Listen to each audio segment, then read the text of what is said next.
are made of water. Water has memory, meaning It does.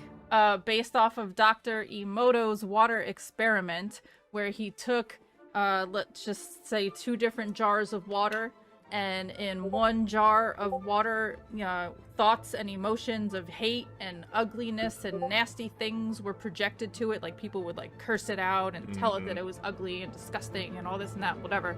And then with the other jar of water, people exuded love and happiness and joy and gratitude and abundance and all the nice happy things, and they spoke to it and they gave it compliments and told it how beautiful and amazing and awesome it was. And then Dr. Emoto took these 2 jars of water, froze the water, and looked at the shape of the crystals that were produced from these jars of water. And what the outcome of it for me was mind-blowing, because the jar that experienced the nastiness had it was ugly. Let's just say it was just like blobby, chaotic. Chaotic. You looked at the crystals from the jar of love. They were beautiful, symmetrical, completely aesthetically pleasing to look at and experience. And it just goes to show that if we're It was the same with music. So like they would play like classical Bach or whatever it was, and then like heavy metal wasn't so good. That alone really helped me switch to like, I don't watch certain vibratory movies. I don't listen to like some stuff that I used to listen to. I was like hard rock, like I don't do all that. I mean, I'll listen to classic stuff every now and then just for like the whatever. The nostalgia of it, right? The nostalgia feeling. Yeah, like I literally don't watch the news. Like I'm like aversive to it because I'm just like, turn it off if I hear it. I'm like, somebody tries to tell me something awful going on. I'm like, I don't want to hear it. It's like and I do like pray for the people who are like obviously like going through a lot and everything, but I can't like sit there and talk about it and have like conversations about it. You don't want to offer your energy to it, right? You don't want to welcome that into your energetic sphere. Right.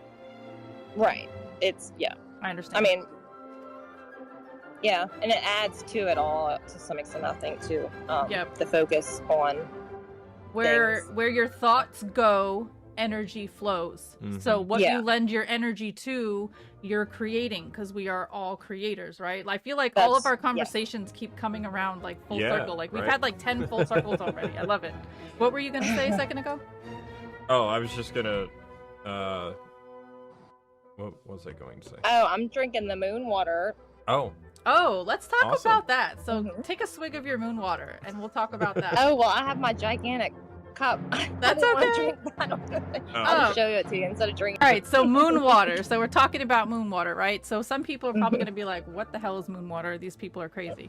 We are, but that's besides the point. So moon water is when you take a jar of water, and I say jar because it should be made of glass. Oh, did I lose you? You lost video for just a second. Did my screen go away? Yeah, it did. It's okay. All right. That's all right. I had an alarm. Oh, no big deal. So you take water and you put it out underneath a full moon. And the idea is that the moon is generating energy towards the earth. I mean, when you think about it, it controls the tides of the earth. So it's definitely offering energetic presence and energetic influence. So the idea is, because of what we just spoke about before, where water is memory and it can hold, like certain emotions and things like that, you put this water out underneath the full moon and allow the energies of the moon to charge the water. And then you have moon water. And talk about grounding.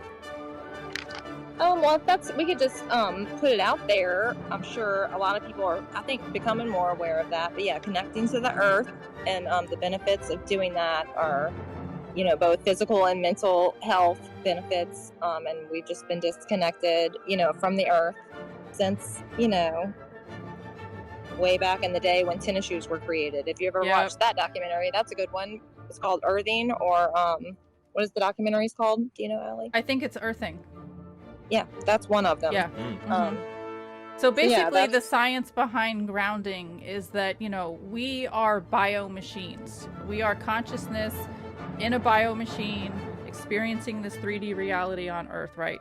So we have our own electrical charges going on. And the idea is that because there's been cement layers, like there's been layers put over the earth disconnecting us that way, we have written to take your shoes off and have skin to earth contact so that the negative ions that are present in the earth can transfer up into you and balance you out. It's like you'll have like a overwhelming amount of the bad ions, so to speak, or positive ions. I should say the positive. I think one of the main things it's good for, like inflammation, is one of the main things that it's good for. They've shown it's good for inflammation. They've shown it's and the good... anxiety, like to calm your nervous system and things like that. Yep. I remember there was the story of a mom who had, I believe she describes this, if I'm remembering correctly, it was a mom who had a colicky baby, and the baby would always be crying and screaming and like throwing fits. And I mean, obviously if you have colic, that's a bad situation, but anyways, so the mom noticed that anytime she went outside without her shoes and stood in the grass holding the baby would stop crying. And then as soon as she went back inside and disconnected herself from the earth, the baby would start freaking out again. She'd go outside, stand on the ground, the baby